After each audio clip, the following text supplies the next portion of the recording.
In section 4.5, we're going to discover the meaning of the words floor and ceiling in a mathematical context. You may be familiar with these terms if you've taken some computer science classes, but if not, we'll talk a little bit about what those terms mean. We start with the definition of floor. If x is a real number and n is an integer, then the floor of x, denoted with this symbol, is the number n. Keep in mind that n is an integer. That is the largest integer that is less than or equal to the number x.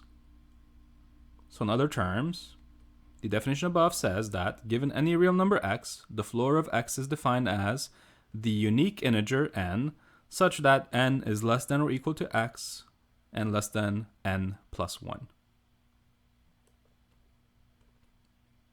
So for example, what is the floor of each of these numbers?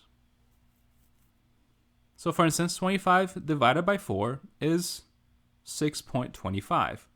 So when I'm looking for the floor of 25 over 4, I'm thinking about what is the integer that comes directly before 25 over 4.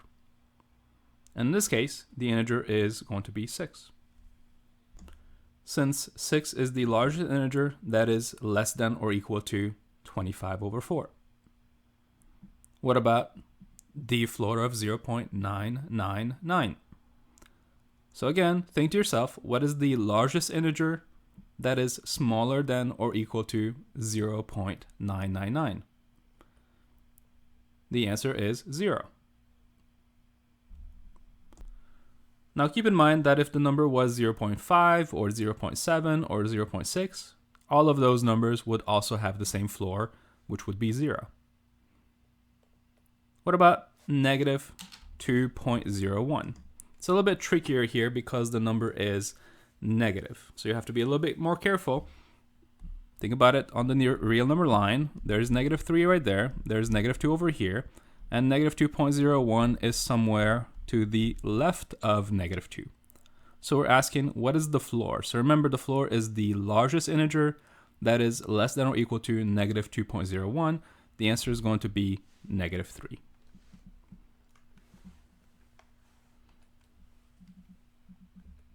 The floor of 3 is 3 itself because 3 is the largest integer that is less than or equal to 3.